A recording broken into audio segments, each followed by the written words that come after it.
Hey friend, happy Wednesday. It's so good to see you. I feel like I've missed you as I've been traveling, and I know you've been really busy too. So I cannot wait to hear what you have been up to as well, because I know that you are not sitting around twiddling your fingers. So if you're new around here and you don't already know, we meet here every single Wednesday at 1 p.m. Eastern to learn from each other, have interesting conversations, talk to experts, CEOs, authors, entrepreneurs, really just copy smart people's homework. I just went on a walk this morning with my friend Vanessa, and I was telling her that my goal every single day is to be the dumbest and least interesting person in the room. And obviously, I said that sort of in jest, but it really is true. My goal is to constantly surround myself with people that are much smarter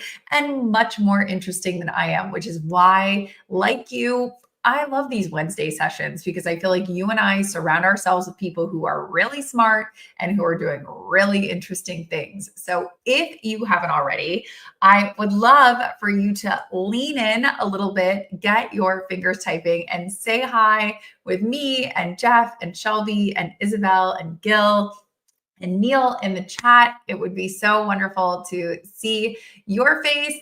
Let me know where you're coming in from. If you are listening to this on your favorite podcast network while you walk the dog or fold the laundry, we still love you too. And we still want you to feel like you are a part of this conversation. So I promise to do my best to read all of the helpful tips and tricks and tactics that everybody is talking about in the chat. So you feel like you are there as you are walking along or doing some chores around the house. But you have to promise me that if you have questions after this talk, I feel like sometimes I have questions like 2, 3, 4 days later where I'm like, oh, right, like I should have asked that, or that would have been a really good follow up. Promise me that you will send me a message on whatever platform you want so that we can dig into it together. Hey, Omar. Hey, Julian. So wonderful to see you guys. And just know that you're here ready with me. So, you might have realized when you signed up that you were like, oh, Kim and Doug, we're going to have like this super fun chat all about AI and all about how to use it and how to optimize it. And we are going to have that chat. But fun fact, we're not going to have that chat today because Doug sadly is feeling under the weather. And when he messaged Shelby and I that he wasn't feeling well and wasn't able to make it, we thought, well, this is one of the pros and cons of having a live platform. So one of the pros is obviously like you're here getting to ask your questions in real time as opposed to maybe in podcast form where there is no interactive element. But the con is it is live and we're in real time, which means life comes up, people don't feel well, the dog gets sick, your kid is out of school, and it makes it hard for you to show up, which we also totally understand. So we are wishing Doug a speedy recovery. We are working with him to pick a new date, but never fear. We are going to talk about AI. And I think we're going to talk about it in a way that's really interesting, which is in a way that we are all currently using it. I always feel like talking to experts like Doug, or we've had Dave Burris on the show, who's great. Those talks to me always feel a little bit aspirational. I'm kind of getting inspired by their creative juices and kind of using it as like, okay, like maybe I should try that, or maybe I should do this. And sometimes, not always, but sometimes there is a disconnect between like, wow, like that person is using it for like 17 things and it hooks up to their email through a Zapier and it's, really intricate. And sometimes I need it brought down to Kim level, which is like, I don't need the varsity level. I need to like get to the JV level, which is how can I actually use this like tomorrow? Or how can I actually use this like this afternoon? So that is the conversation that we are going to be having today. Oh, I'm really excited that we have so many good discussions happening already in the chat. Daniel coming in from Winnipeg. I'm sure that weather is a little still chilly. I'm wondering if spring has sprung for you yet, Daniel. You'll have to let us know. And Natalie coming in from the UK and Umar coming in from Nigeria. Wow, we just have such a freaking fun group here today. So I just wanted to ask just to get like a temperature check of everybody who's joining us. And again, if you are listening to this in podcast form and you're walking the dog or you're doing dishes or doing laundry, you can just like answer this in your own mind. But are you currently using some sort of AI? So whether it is ChatGPT or whether it is Claude or whether it is Perplexity as like a search engine, I'm just curious how many of us here today either use it, have it, have played with it versus like, oh my gosh, Christy from Ottawa has not used it not one time. So I would love just drop in the chat if like, yes, Kim, I have those things. I've played with them a little bit versus absolutely positively not. I've heard about those things, heard about ChatGPT, heard about Claude, but I myself have not, played with them or tried to use them in any way. Totally curious. Okay. Oh, I also failed to mention, but somebody just mentioned it in the chat, Microsoft Copilot. So again, yet another one. Christine has used ChatGPT a little bit. KS has used them often, which is amazing. Anna's been using ChatGPT. Camille has been using multiple AI tools semi-regularly. Camille, we're going to need to get a full list from you on what you are using. You have to share. Don't keep it to yourself. Christy's been using it in Notion. Jim says ChatGPT has been a little wonky lately. A couple more Perplexity is in there. So yeah, it sounds like, okay, we're playing with some stuff. I am right there with you. You and I are in the same boat. So I definitely want to hear from you kind of what you've been using and what you've been loving and what you've been using it for. I'll go first because I know sometimes like people are like, I don't want to put it in the chat. Like, I don't want to share, which I get because it's like a little intimidating. So I'll go first. That way you don't have to feel the pressure of like you going first. But I would love to hear, meanwhile, in the chat, like what you've been using it for. Like Neil says he's been using it for making videos, which is so freaking cool. So please, please, please let me know kind of like what it is and what you've been using it for. But again, I'll go first, which is I have been really loving ChatGPT. And I've been loving it for two specific reasons. Full disclosure, I have not played with Claude as much, but I was just talking to my sister-in-law actually yesterday on a walk, and she was like, oh my gosh, I love Claude. I use it all the time. So I did promise her that I would try it. I just haven't tried it quite just yet.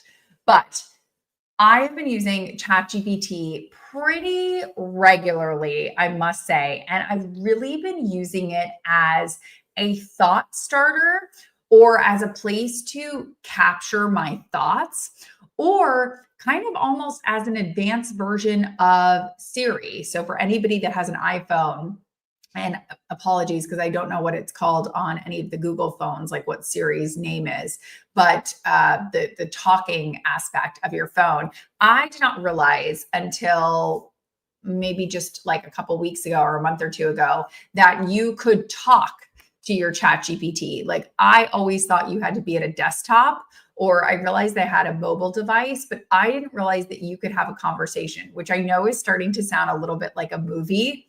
I'm forgetting the one where like he falls in love with like his AI girlfriend. My husband loves that movie. It's with Scarlett Johansson. I can't remember it. But anyways, it does feel a little bit like that. I named mine because to me, it feels less creepy. Yes, I named him Alfred. Yes, I gave him an accent like I am Batman.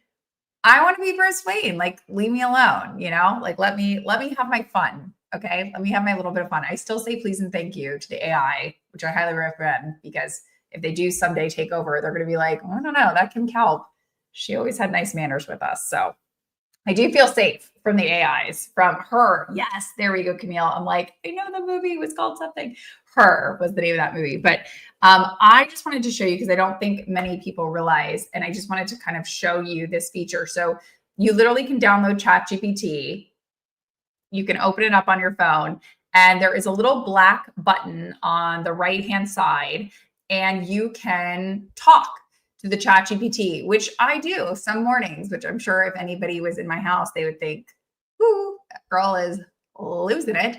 But it is a good way while I'm brushing my teeth or again, folding laundry or doing chores for me to brain dump. So I'm just going to show you really quick because I'm always like really it helps me to see how people are using this. So I will show you an example. So, hey Alfred. Kim, how's it going? Alfred, I just want to dump a bunch of thoughts to you, and I would love for you to make me a list and help me organize it. Okay. Absolutely. I'm all ears. What's on your mind? Well, I feel like I need to run to the pharmacy. I need to work on some LinkedIn posts. I need to RSVP to my friend Josh's birthday party. I also wanted to take a new course on LinkedIn Learning, but I need to do some research about what courses on LinkedIn Learning have to do with productivity. In fact, if you have any suggestions on that, can you let me know what they are? That's a So here's creepy voice. Oh, sorry. Go ahead. no worries. Here's what we've got so far. Pharmacy, no worries. Here's a quick rundown. Run to the pharmacy. 2, work on LinkedIn posts. 3, RSVP to Josh's birthday party. 4, research LinkedIn Learning courses on productivity. As for courses, I'll look into some good ones for you. Okay. So just saying, I have been using that all the time, especially when I'm doing things that are using my hands. So again, like folding laundry or dishes, or I have my headset in and I'm walking. I am just brain dumping into my chat GPT. So that is something that I've really been using it for. It sounds like Christine has been using chat GPT for ideas on podcast episode descriptions. Uh, Totally, this one is great as well. I use this as a thought starter too, Alfred and I, as we dream up ideas for LinkedIn posts. I love that Jill was like, oh my gosh, I love that you apologized. I actually was just talking to someone who was, they shall remain nameless, but they were using ChatGPT, which I thought was really interesting, to have hard conversations. So when they had to, bring up a kind of uncomfortable topic to their boss about getting a raise, or they had to, break up with a boyfriend or, whatever it was, they were actually using ChatGPT. They were saying like, okay, I want you to pretend that you're my boss. I want you to have the stance of you kind of don't want to give me a raise, but you could be convinced. Like, can we role play? And I thought that was super interesting because she was basically talking about how she practiced kind of that awkward feeling of like, oh, like what if my boss comes back and says, like, well, what have you done lately? And I thought that was really interesting because she said it's one thing to practice like writing when she was kind of writing and talking to ChatGPT. She was like, it's another thing to verbalize and like hear those different viewpoints coming at you. So I thought that was really interesting as well. But again, I would love to hear kind of what you've been using it for as well. Anna said that she's been using it to kind of write content and especially on a website, because when you have to do that all from scratch, like that would take a really long time. So using it to not only write copy for the website, but write it in a way that, is keeping in mind meta tags for Google search rankings and, making it come up better in SEO. I think that this is perfect. And again, such a great use of the fact that you can really talk to the different various, again, Claude, ChatGPT, et cetera, to make sure that it is understanding, what your ultimate goal is. So I think that that's really, really important. And Natalie's saying, I use ChatGPT to have a guideline for internal training presentations. and she uses another AI tool to create the AI voice. I'm super curious, Natalie, what like the voice that goes over the internal presentations, like as opposed to your voice. I'd be super curious to hear like kind of how you're using that. And Shelby gave another one. If you don't want to use like a ChatGPT or Claude, that oh my gosh, I'm totally gonna mess this up, but Yodely AI role plays is also a really awesome tool for public speaking and hard conversations. Yeah, 1000% agree. Any of these that you can find that kind of help you practice, I think is really, really important. And I promise that Siva and I are not in cahoots because this is literally next on my list. He said a top instructor, Dave Burris, has a LinkedIn learning course, ChatGPT for job search. Siva, it's so interesting that you say that because when we were talking about doing this solo episode, I sent Shelby some little links beforehand that we could drop in the chat as I talked about them. And one of them was this exact link. So you and I are two peas in a pod when it comes to this. So I have found that I really love listening to AI webinars and taking AI courses, but that sometimes, again, as we talked about before, a lot of them are aspirational. I was listening to one the other day, again, shall remain nameless, but I don't want to say they tricked people, but they sort of said like, oh, join this webinar and like learn how to use AI like in your everyday work life. So I was like, oh, great. I want to learn for my everyday work. We got into this webinar and oh my gosh, it was like, okay, first you can like log into your AI and then with a Zapier, it zaps to your email, which then can auto send through another Zapier to your potential client. And I was so lost. I was like, okay, I have clearly got myself in over my head.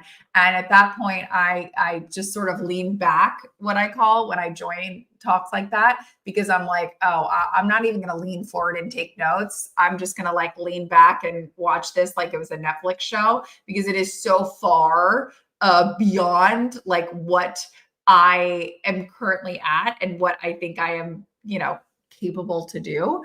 So I really have found that for me, I want to master the basics. I want to master kind of AI 101. Not to say that I won't get there eventually with, hooking up my AI to my Notion, to my email, to, get it all to talk to each other. Love that. Hopefully by the end of 2025, I am in that camp. But one of my favorite, best, I still revisit this course all the time on LinkedIn Learning, is Dave Burris's top 10 AI prompts. It is so easy.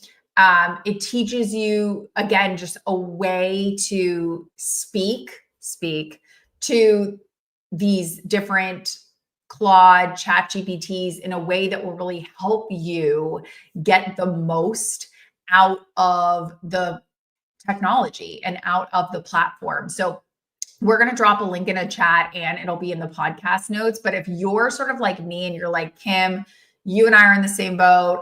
I just want to learn the basics. I want to learn how I can sort of use this every day to kind of help out my day-to-day existence. You are going to love this course because it is exactly that. I love that Rachel's right there with me where she's like, well, I joined an AI webinar and it was woo, so far the other direction. Yeah, I hear you on that, Rachel, because I feel like that happens a lot. So this is one of my favorite courses because it helps me think about how to use AI better. And I'll just give you two quick takeaways from that course. You should watch all of it because there's obviously a lot more than two takeaways, but I'll give you my favorite two.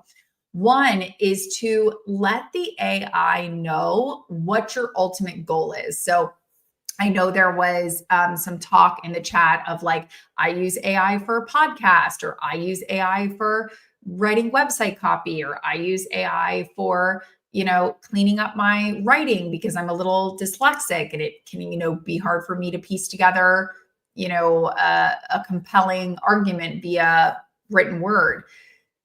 It helps immensely when you tell AI what your goal is. So I always start with this. I'll use the example of doing website copy. I will, Alfred and I will say, Alfred, I'm going to write this website copy. I'm going to give you a couple bullet points. I, want your help. It has to be 2 paragraphs long and, 5 bullet points, whatever it is that your copy needs to be. But then, and I learned this from Dave, I will end it by saying, my ultimate goal is that the website is SEO friendly. My ultimate goal is it comes up in all the Google meta descriptions. And I'm making this one up. My ultimate goal is that it convinces people to hire my company or click the blog link or reach out to us via Instagram or, again, whatever action you want people to take from that copy. Those little points, which but the AI doesn't know unless you physically tell it, so helpful. Like then the AI is writing with those things in mind. So it's already going to make sure that it's got the SEO down. It's already going to make sure that the meta descriptions are strong. It's already going to make sure that that call to action is prominent at the end of that copy. So that was like one of my main takeaways from Dave. Again, lots of takeaways in that. That was one of my main ones. And the second main one that I really loved, and I keep it in mind all the time, is you have to think of AI like an intern. And what do I mean by that? We've all either been an intern or had an intern probably in the course of our careers. And what you know about interns is I would not give an intern a job and then not look it over and immediately send it to a client. That would be insane. I would have the intern do the job and I might say, well, actually change this, fix this, rewrite this. And then the intern would hopefully do those things. We'd kind of come back, iterate, and then it would get to a place where I would really like it and then ultimately send it to the client. You have to think of your ChatGPT or your Claude or your Copilot the same way. It is a two-way conversation. So you are supposed to go back to it and say, you know what? I don't really like that second sentence. You know what? I really feel like that hook isn't as strong as it could be. You know what? I really think we need more meta descriptions in this. What do you think? Really make it like a dialogue. So I found that to be, exceptionally helpful and really powerful as a way to kind of thought start or work the process with the AI. So again, lots of takeaways in that course, but those were two of my, strongest. Oh, and I'll do a third one really quickly. Always ending any directions that you give AI, again, similar to an intern with, do you have any questions? Most of us, when we are giving somebody an assignment, whether it is somebody who lives in a house with us, whether it is the directions on how to make your sandwich at the sandwich shop, or AI, it's like, okay, here's how I want it. Any questions? Are you good? Do you have what you need? And the AI will tell you, actually, I don't have what I need. Actually, I need more content, or actually, I need whatever it is. So I think that that's really important for you to keep in mind. Another person is saying, in my experience, I always make sure I understand the answers I'm getting from the AI 200%. So again, you just want to know that, like, is it going to be perfect on the first try? No, you are going to have to go back and forth a little bit on what that looks like, 1,000%. So again, just as like an overview, I love that top 10 AI prompts from Dave Burris class. I think it's really, really helpful. And then his 2 classes, one of which we already talked about, his 2, what I call like specialty classes. He has one that's based purely on job seeking. So it's kind of like if you are looking for a job, if you want to help your resume, if you want to apply to things, if you want to kind of have job opportunities come to you, he has one that's specific for that. And then he has another one that's specific for productivity. Those two I feel like are really strong, but again, more specialized. So obviously, if you're not looking for a job, you're like, well, why would I watch the job seekers course? That, that's not really for me at this point in time. Or if you're like, meh, Kim, I'm not really working on my productivity right now. I'm just trying to like figure out how to use AI. Maybe you don't go down the rabbit hole of that course. So, really kind of figuring out what that general learning, so like getting that under your belt. And then secondarily, if you want to go deeper, I feel like those two, the job seeking and the productivity, I've found just from talking to other people, are the most beneficial, just because they can kind of put those things to practice right away. I would love everybody's thoughts on Jeff's question here, which is, what would you use AI for if you were starting a podcast from scratch? So I would love for some of you joining us today to kind of think on that and get your fingers typing and let Jeff know what you would use AI for. But again, I'll go first. You're sensing a trend here. I always go first. Next time you're going to have to go first. I'll go first, which is I would really use it absolutely to brainstorm with myself of what I wanted to talk about, or what my expertise was best in, or what format. Obviously this is like a solo episode, or it's just me versus me talking to someone. I would use it for that. I think it's a no-brainer, as I think Christine was saying earlier, to use it for, podcast titles or podcast descriptions. Absolutely. But I think for me, I would use it on a higher kind of 10,000 foot levels to say, help me brainstorm. What format would I like? What do you think I would be really excited to talk about? How long should it be? What kind of topics should I cover? I would use it for that. I think that would be really, really interesting. But, I love Rachel's point of, tell me the top 10 things that I need to do in order to even start one.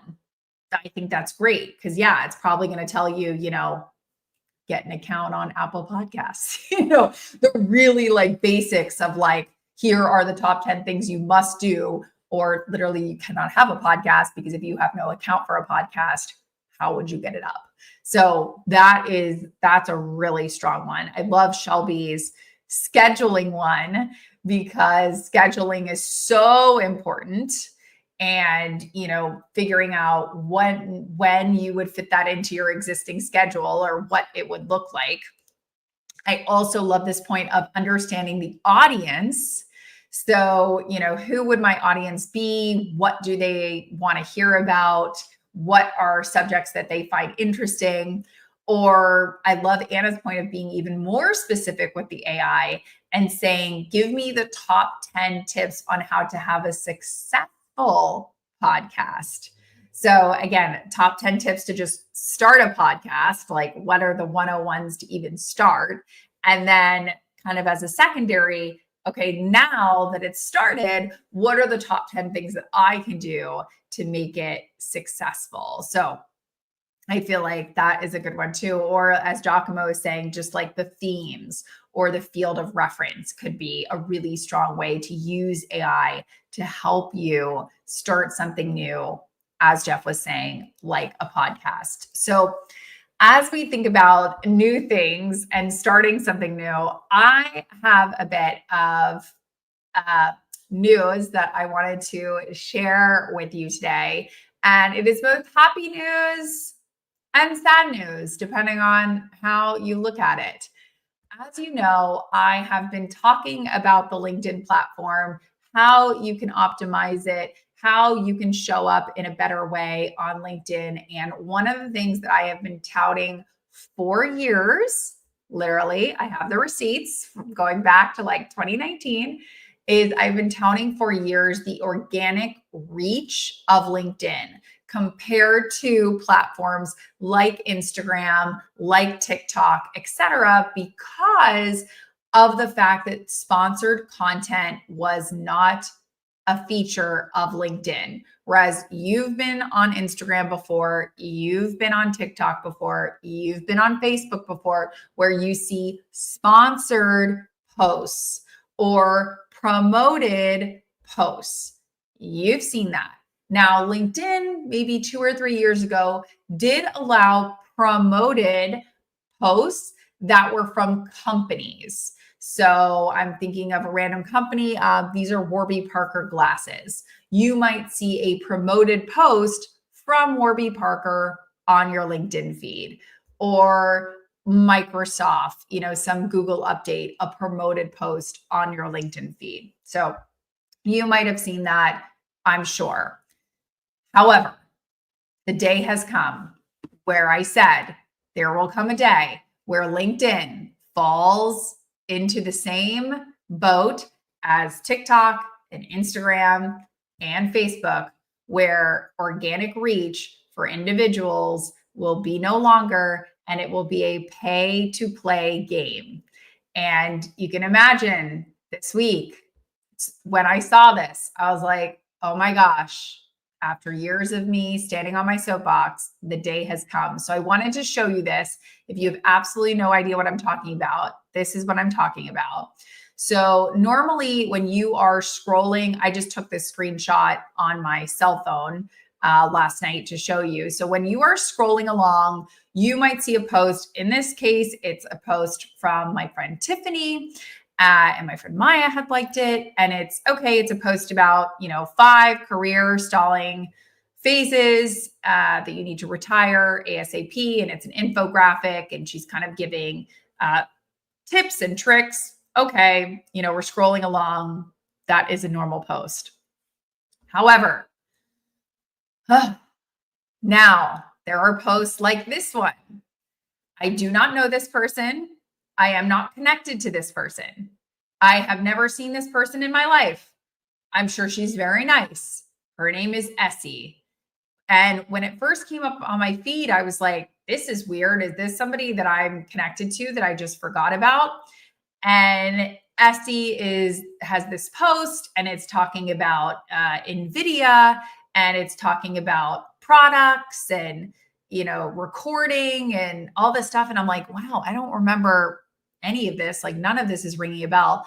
So imagine my surprise when I look up, and under her name and under her title, which is the Chief Growth and Marketing Officer, I see a third line that has appeared that says promoted by Unilever.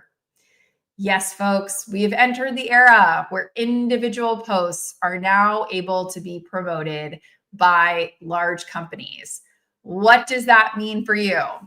That means if you have listened to me rant on this platform, that you need to step up from being a lurker. You need to post content. I don't care if it's once a month or once a quarter, but you need to post something. This should be a fire under your butt that if my prompting wasn't enough, hopefully this gives you a swift kick in the you-know-what to post on this platform, because the pay to play model is coming. And that means that people are going to be posting on the platform, but that the algorithm is going to be juiced by large companies who are promoting those employees or those influencers or those associates, or in this case, chief marketing officers' posts. And this could be, like I said, good news and bad news. Good news, if you post content on this platform, maybe your employer or maybe a third party will start to promote your content if they really like it, which could be really great. It could be a con because perhaps your feed, like mine, is going to slowly start being infiltrated by more and more of these sponsored posts. So only time will tell. Don't shoot the messenger. However, I would like to say that I'm not the only one. As Jim just said, I'm seeing a lot of promoted by posts in my feed lately, as well as a lot of political content that is making LinkedIn feel more like Facebook. So, maybe now that Jim and I have brought it to your attention, you will kind of be on the lookout in your feed as you scroll along to kind of keep an eye out on these promoted posts. But just, as we're talking about AI and algorithms and technology, I had to mention that to you this week because I was like, bing, bing, bing.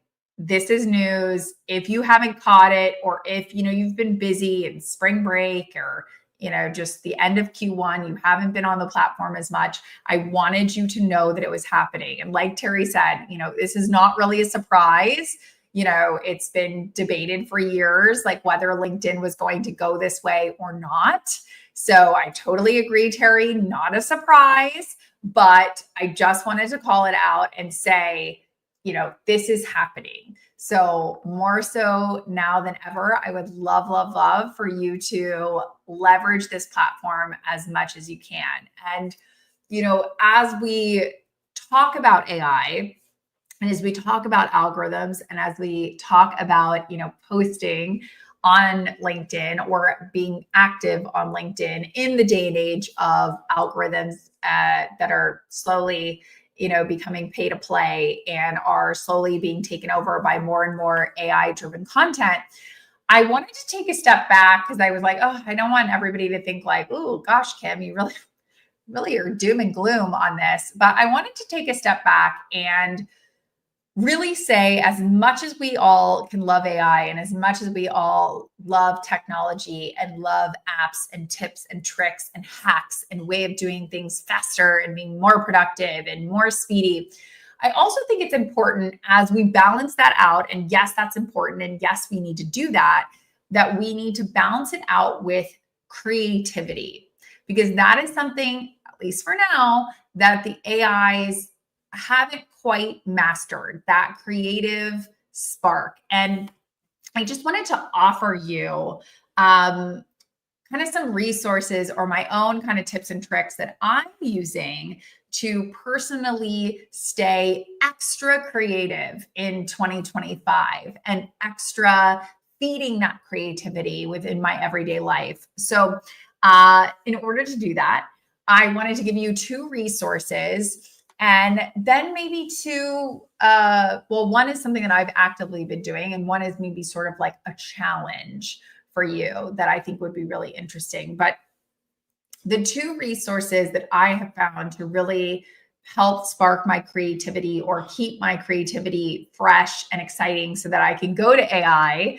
with those prompts and go to AI with my crazy ideas. You need to have the creativity before you can leverage the AI to execute it, is really surrounding myself with as much creative content as possible. So yes, I have my productivity content, but also just putting myself in a space where I'm listening to and seeing creative things. So if you haven't already, I know a couple of you have, but I would highly suggest reading The Creative Act, A Way of Being by Rick Rubin.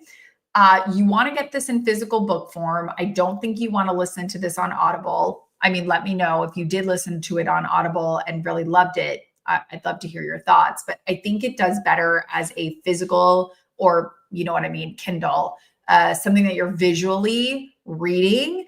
And you can just do something simple like a chapter a night or 10 pages a week or something like that. But I think it helps you get your creative juices flowing just by thinking about creativity in a new way. If you've read the book, let me know what you think. But I personally really found value in reading kind of like a chapter a night or a couple pages every single day and letting it carry me through. It probably took me 2 or 3 weeks to kind of finish it up, but it really helped me to kind of kickstart that creative flow. Another one is Big Magic by Elizabeth Gilbert. Another great one that I sometimes come back to year after year, because I don't think it's one of those things that like we read one creative book and it lasts forever. To me, creativity is kind of like a gas tank. I have to keep filling it up because it keeps going down. So reading that book for me really filled my tank, and I think it might fill yours as well. If you're someone that you're like, you know what, Kim, I don't do well with reading books. My dad actually, he does way better on Audible than he does reading. Like he's go, go, go. He doesn't want to sit down and read. He'll either listen to something or he's not doing it.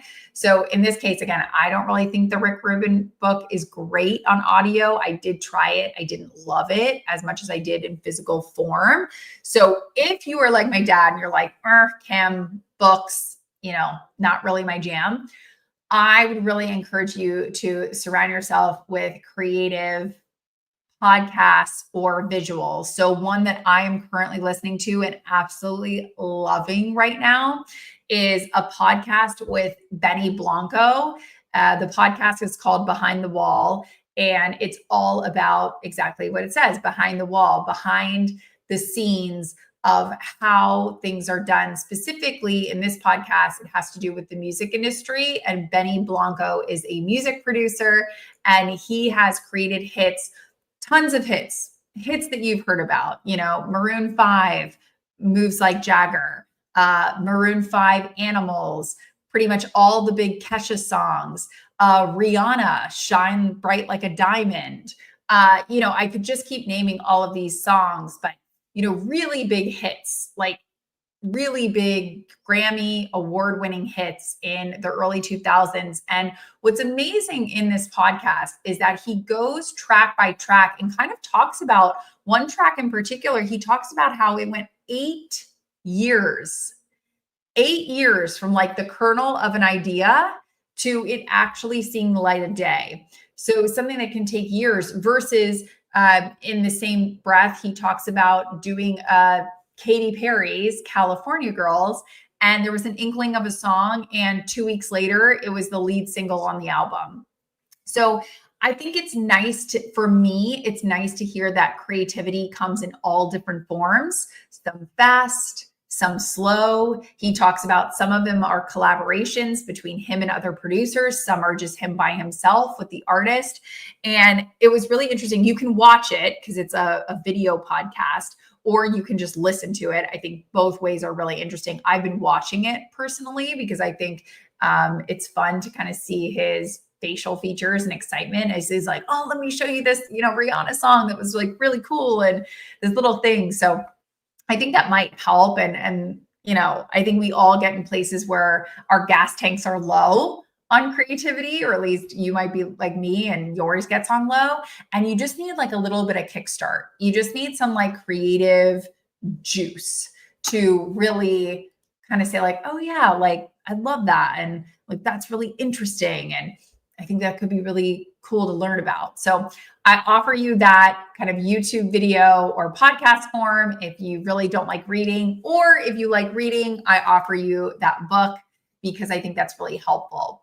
Another thing that you can start doing today doesn't require you to see or watch or read anything, but something that I've been doing lately is there is like down the street from my house, it kind of is like a cul-de-sac, and you can basically do like a loop.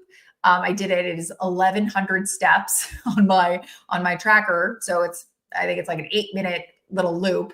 But I have started after dinner to tell myself that I have to do one loop. So that's 8 minutes. I was very impressed last night. I did 2 loops. That is 16 minutes and 2,000 steps, 2,200 steps, and no phone, no headphones, no listening to anything, just you with your thoughts.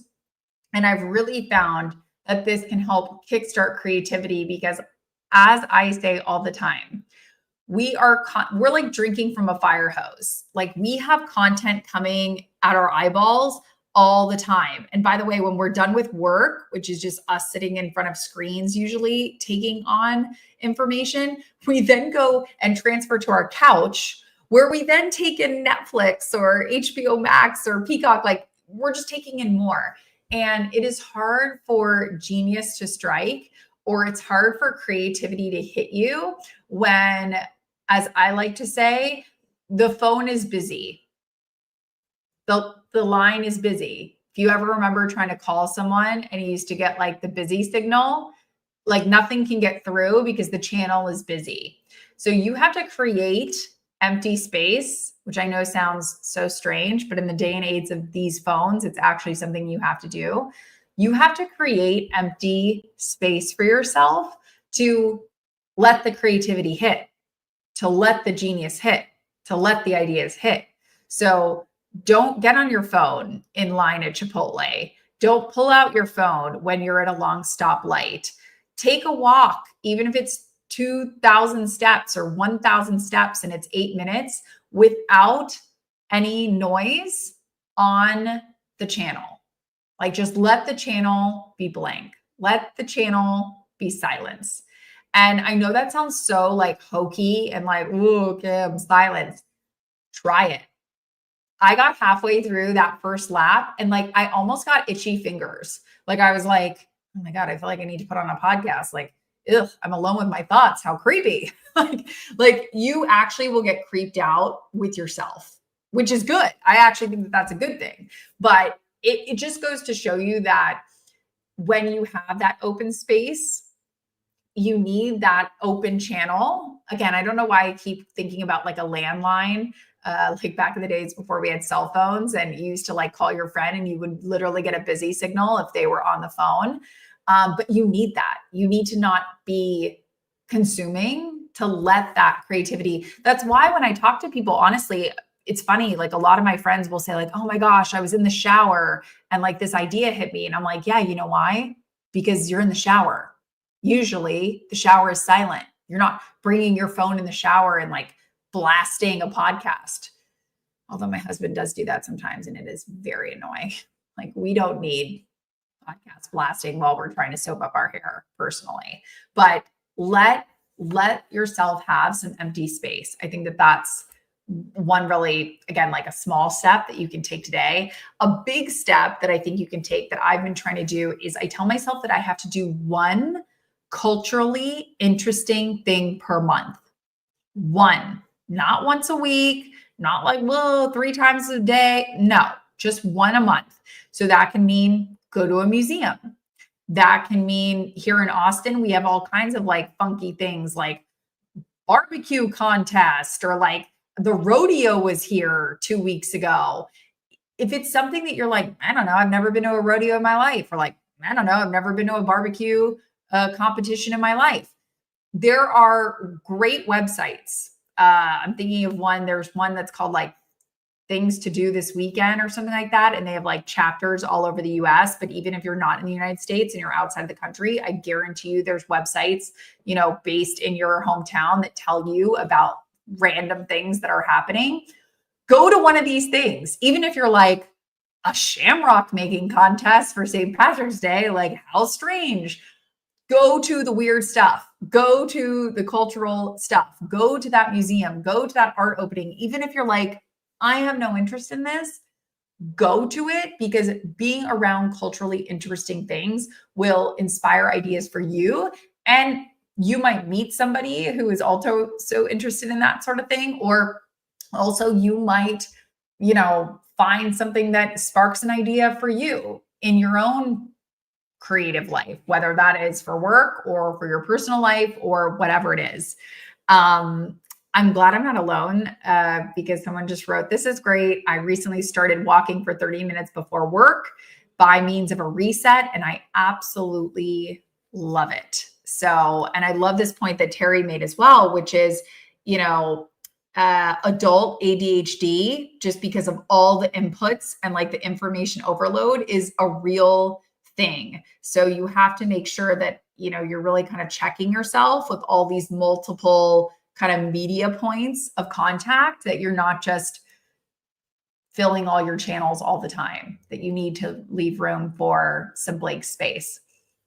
I also wanted to share one other hack. Well, I'm going to share one other hack and then one kind of like homework assignment that I was thinking might be fun for us.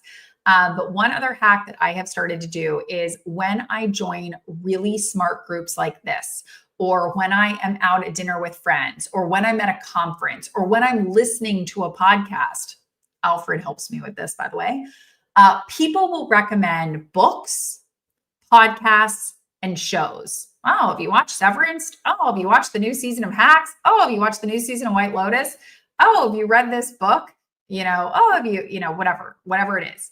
And I used to kind of like say to myself, oh yeah, when I leave this conference, I got to look up that thing. No, not anymore. Now I literally open my phone, or I open my friend Alfred, and on my notes app, I have a to be read TBR and a TBW to be watched list.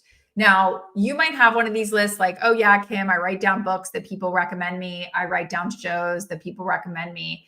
However, I want to kind of add on some varsity level hacks to this. As you write down books or podcast recommendations or TV shows that you hear about on a conference, from your friends, from groups like this, I want you to not only write down what that is, but I want you to write down who told you to read it or where you heard that you should listen to that podcast. And then upon completion, I want you to go back in here and reach out to that person. So for instance, if I have, my friend Ellie Case said that you need to watch The Beauty and the Baker.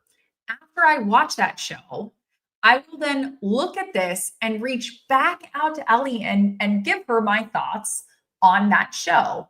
Or if I was listening to a podcast and the podcaster said, I, recommend that you listen to this book, I will listen or read the book. And then even if that podcaster has no idea who I am, or even if we are not friends, I will write them a message, whether it's on LinkedIn or Instagram or whatever, and say, I read the book that you told me to read and whatever, I really liked it, etc.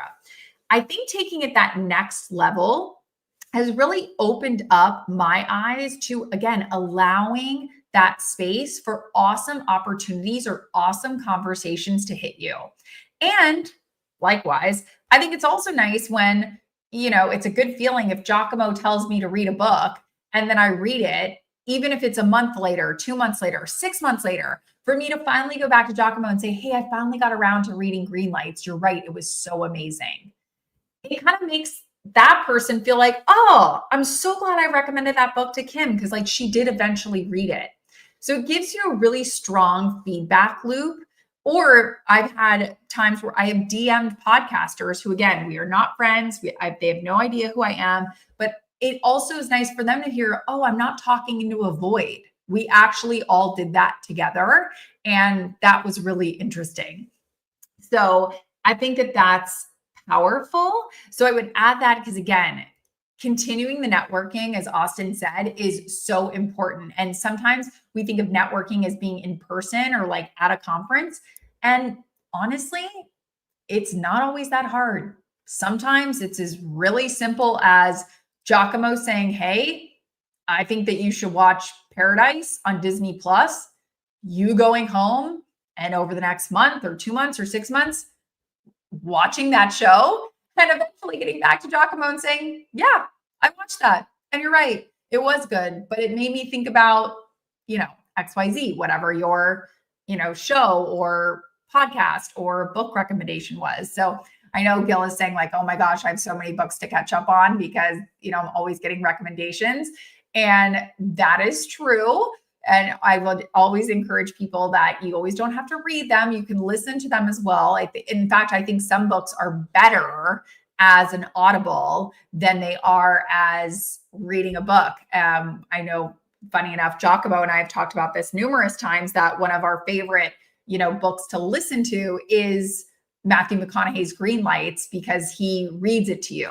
And it feels very much like you're sitting at a campfire with your best friend who's like telling you these crazy stories. So I think that's a really fun, or again, going back to my friend Alfred or ChatGPT or Gemini or Claude, you can use AI to say, here are all the books I've been recommended. Which ones do you think I should read first? Or which ones are more of beach reads versus which ones are going to help me at work? I want to prioritize reading something that's going to help me at work. So again, you can use AI as much as possible to help you kind of wrangle in some of these book recommendations or some of these suggestions that I think are really powerful. And I would also say if anybody has used any of these other things, whether it's not Claude or ChatGPT, like we've talked about today, but whether it's Gemini from Google or Microsoft Copilot, I would encourage you to share back with us and let us know. Like, again, we're all learning from each other. So Alfred and I, aka my ChatGPT and I, we're best buds. My sister-in-law is like, I'm only using Claude. That's all I use. You got to try it. So I would love to know from you if you're using Copilot or if you are using Gemini. I would love to hear kind of what your experiences are from that, because we should all be learning from each other. And if you have tips and tricks or things that you think are great on those other programs, selfishly, I would love to know about it, because I feel like that's just helpful for the both of us together. So again, I know that you are so busy this week, and you have your next meeting that you got to prepare for, or that you have to set yourself up for. So I hope that our session today together was helpful. I know that I have a ton of notes to talk to Alfred about in the chat that you recommended, and tips and tricks that you've been using that I also want to start using. But hopefully some of the tips and tricks and resources that I shared that I've actively been using and really, relying on from a day-to-day standpoint will help you, or maybe that you will give them a try and let me know how those work for you. So as always, we are going to try to reschedule Doug as soon as he's feeling better. Send some good vibes out to Doug that he is healing up and going to be feeling better soon, so that he can come back and talk to us more about this AI and about how you can use it in your everyday work life. But sometimes you and I, we got to make lemonade out of lemons. So even though Doug couldn't come today, and that was a bit of a lemon because I was excited about Doug too, I feel like we made a lot of lemonade out of today. So as always, this will be available on LinkedIn if you want to send this conversation to a friend or a coworker, or as we talked about, if that friend or coworker is like, I don't really do well with watching video, or video annoys me, this will be available on podcast forms on all your favorite podcast networks starting on Tuesday. So I always say, pick your poison: video, no video, either way, it's going to be us having a conversation and digging into this together with the entire crew, because we are all putting forth our own tips and tricks and hacks and helping each other. So I love that. And Jim is giving us all a piece of homework that if you need a good laugh, ask Alfred for 200 words on Jim Mahoen baseball. So, that is just a fun thing for us to do and work on. I love that you love this format, Terry. Maybe we'll sneak in some more solo episodes with just you and I together, so that we can, keep learning and keep having these conversations, because I feel like we need to, especially with all of these changes and new things that we're learning about and what's going on. So I have loved being with you today. Thank you for your time and attention. And I hope you have an amazing rest of the week. And if you want to sign up for future sessions, you can always head over to getcoffeewithkim.com. We send you a calendar invite. It's really fun. It's really easy. I'm biased because we did it, but getcoffeewithkim.com. And I look forward to seeing you next week. Have a beautiful rest of the week and the weekend, my friend. Stay safe. I'll see you soon. Bye.